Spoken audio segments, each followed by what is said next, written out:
As Bob said earlier, many people here tonight have not heard the things that I will talk about, and I don't expect to convince you tonight. Let this talk interest you enough to begin your own research. I have a poster here out in the lobby and have given out many handouts to explain the source of my information and to start you on your road to your own research.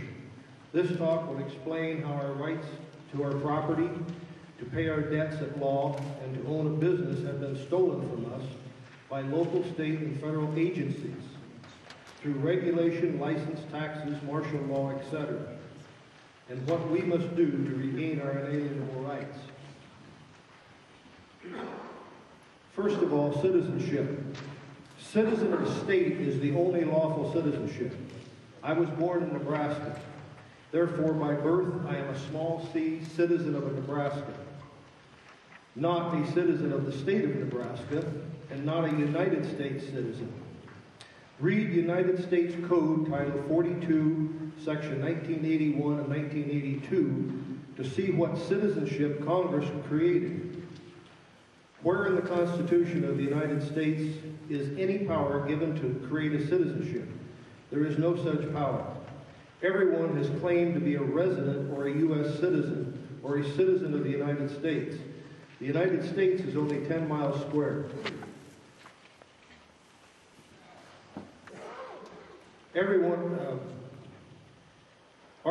you can read that Article 1, Section 8 in the Constitution of the United States. The entire nation is the United States of America. People control, register the people. We need to rewrite the state constitution to include citizen of Alaska. We are to be a small c citizen of Alaska, an American citizen, a citizen of the United States of America. The Constitution of the state of Alaska was written by a group of Chicago attorneys and rubber stamped by our delegates and always called the Model Constitution. It's a fascist rag. It's the state of Alaska. Yes. There is a book in the library about the state constitution telling us it was written by Chicago attorneys. And you can look at it and read that. Allodial. Quote, pertaining to allodium, free of rent or service, held independent of a lord paramount, opposed to feudal, freehold estate, which is the absolute property of the owner. In England, there is no allodial land. All land is being held of the king. But in the United States, most land is allodial. That's from Noah Webster's 1828 dictionary. If you look at your property tax bill, you will find they are taxing a parcel number and not a lot number. The borough is taxing the government interest if you will read the exceptions in the statutes. Franklin Delano Roosevelt in 1933 got the states to pledge the full faith and credit of their state to the federal government, and that was used as collateral to finance the WPA, the CCC camps, and other make-work projects during the Depression. The Constitution says that, quote, Congress shall have the power to borrow on the credit of the United States, unquote. The United States, again, is only 10 miles square. Article 1, Section 8. We, citizen property owners, were pledged to pay off that debt without our knowledge or permission. That is the purpose of the income tax and the property tax.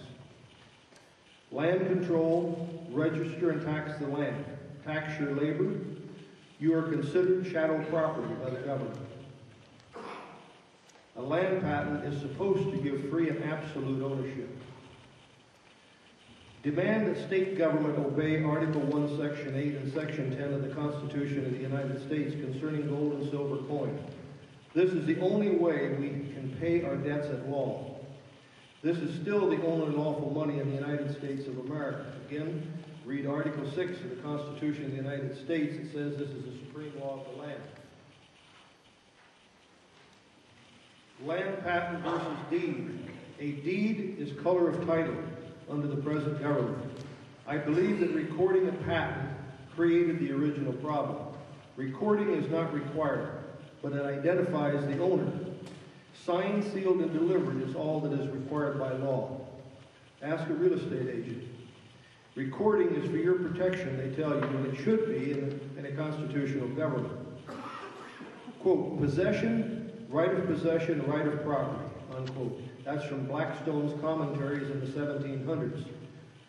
You must have all three to have absolute ownership. Example, I take my sheep over on a neighbor's pasture. That gives me raw possession.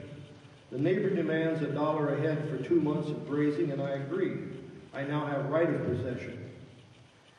The neighbor retains the right of property, and in 2 months he can demand I leave or create another contract. House Joint Resolution 192, remember that a resolution is only a suggestion.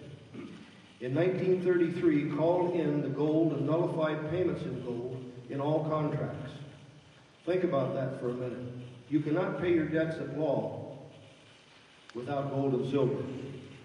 Therefore, no one can pay for anything at law without gold and silver, and therefore we do not have absolute ownership of anything. Gold and silver is the only lawful money under the Constitution of the United States. Again, see Article 1, Section 8 and Article 10.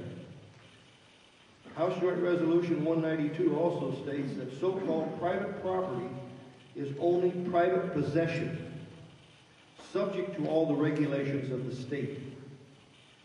When the state pledged the full faith and credit, they pledged the people's lives, labor, and property. That is why a birth certificate is recorded with the Bureau of Vital Statistics, which is part of the Dept of Commerce. They consider us as mere property to work for their benefit. If you look at the property tax flats, the government is not taxing your private property or even your lot number because they tax a parcel number.